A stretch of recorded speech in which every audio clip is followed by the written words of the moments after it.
Joining us right now, the man who tried to take down a president, former special prosecutor and Baylor president Ken Starr, joining us here this morning. Judge Starr, welcome to Houston's Morning News. What a pleasure to have you with us. Hey, thank you, Matt. Good to talk to you. How are you doing? I'm doing well. I heard you were in town last Saturday. How'd I miss you? Oh, I'm in Houston a whole lot. Yeah, we had a great send-off party in Central Houston and Memorial. It was just absolutely great. A bunch of students coming to Baylor. As you know, Baylor's got close ties to Houston, and Houston has close ties to Baylor, including, of course, the Baylor College of Medicine, which was once part of the university. So, yeah, we're in Houston a lot. That's great. Hey, the enrollment for this year, I just thought I would ask you. We got a lot of new incoming Bears? We've got a lot of incoming Bears. Sikkim, last year's freshman class set a record, and sometimes you can get a little bit too crowded, bumping into one another. So we'll be at about 3,100 incoming freshmen, most academically qualified class in the history of Baylor, and that's saying something because we've had a lot of very able young men and women coming through. And by the way, Matt, as you know, Baylor University was coeducational from day one, February 1, 1845. And it's interesting, I have a daughter who was looking at college, and she suggested Baylor, so I'm thinking that maybe now that you and I are very close friends, I might be able to, I might be able to work a deal. Hey, we've got a red carpet, and we're going to roll it out.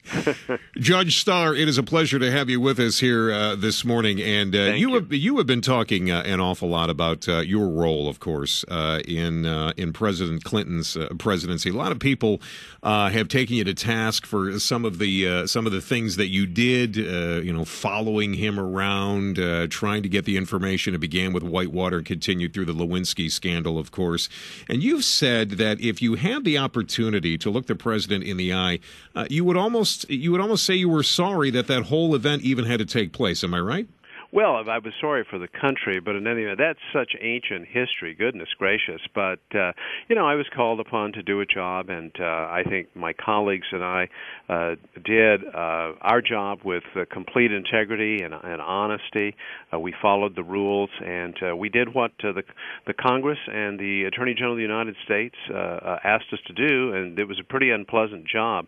Obviously, for the sake of the country, it would have been better for all the truth to come out very, very quickly. We could have dealt with it, but what happened. It's a closed part of history, and we've marched on, and I'm delighted to be at Baylor University. And we are delighted to have you on with us here this morning. Thank you. Judge Starr, if you would just hang on 1 second, we want to bring you back. We've got a couple more questions about what's taking place at Baylor, and we know that you can answer them for us, so we'll get back with Judge Starr, the president of Baylor University, and a guy that has a great place to occupy in history. And we're joined by only the 14th president of Baylor University in their 166-year history, Judge Ken Starr. And Judge Starr, welcome back to Houston's Morning News. Thanks for taking the time this morning. Thank you, Matt. I'm delighted to be with you. Is it good to be out of politics, Judge Starr? Is it good to be away from all that nonsense? Yeah. I was asked to take on that role, and so I took it on.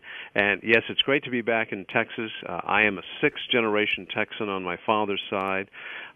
And so it's wonderful to be back at my roots, and certainly to be here at Baylor on the banks of the Brazos River. It's a great university, the oldest continuing operating university in the state of Texas, chartered by the Republic of Texas before statehood. So what a great community this is, and Waco's a great city, so I'm very, very happy to be here. Judge Starr, let me play something for you and then get your thoughts on this. Take a listen. In a deposition in January, I was asked questions about my relationship with Monica Lewinsky. While my answers were legally accurate, I did not volunteer information. Were his answers, Judge Starr, legally accurate in your opinion? Well, you're asking me to go back in time, and you know what? We did a very comprehensive report where we said to the House of Representatives what we did, and so the public record is very clear, as you know, Matt, that there is substantial evidence to believe that crimes may have been committed, especially perjury and obstruction of justice. So that's all in the public domain. And, of course, there were hearings, and the nation tuned into those hearings, and the nation came to its own view as a judgment, as a political matter, especially through the United States Senate. So I'm just going to let our report speak for itself and not add to nor subtract from. we stand by the report. All right, Kim. Definitely. Judge Starr, Lois Melkonian here. And I just Hi, Lois. Hi, how are you doing? I'm doing great. Great. I just wanted to ask you, because it brought me back to the news I covered during those days, and finding out what you did, and I know you've moved on, but with the secret taping of Linda Tripp and Monica Lewinsky and President Clinton, how did you feel uncovering that kind of information about the President of the United States? Well, we all felt very badly. We love our country. Everybody involved in the investigation, and we had renowned prosecutors who were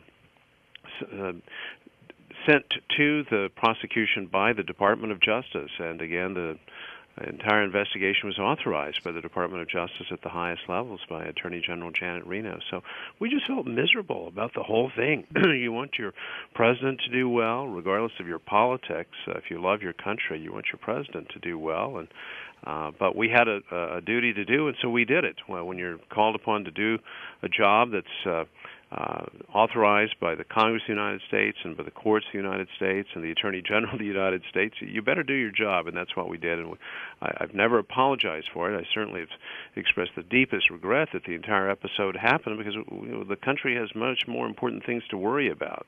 No question. Judge Starr, thanks again for your time, and we look forward to watching Baylor this year. You want to give us some insight on sports? You got a favorite over there? Listen, we've got 17 great athletic programs. We won a lot of Big 12 championships. Yeah. The great thing about the Big 12, we've got a great football season coming up. Our coach, Art Briles, and his staff are doing a tremendous job. We were obviously very happy to be in Houston at the Texas Bowl back in December, and so we're going to have a great team with our terrific quarterback, Robert Griffin III, who's a great student-athlete, a very strong person of faith. He's a great role model for young men and women everywhere. So we've got great student-athletes, a great program. We're very proud of it and thankful for it. It's great to have you with us here, Ken Starr, the president of Baylor University. Thanks for joining us here on Houston's Morning News, Judge Starr. And we will look forward to having him back. And it was great to hear him answer some of those questions. I was just that was a great question, Lois, that you asked the judge. It's just good to hear him. You can tell he's a little reticent to go back to those days, but at the same time makes no apologies for what took place back then. You know, hearing him and hearing his voice, it just took me back those many years for when we were all watching, glued to what he was up to.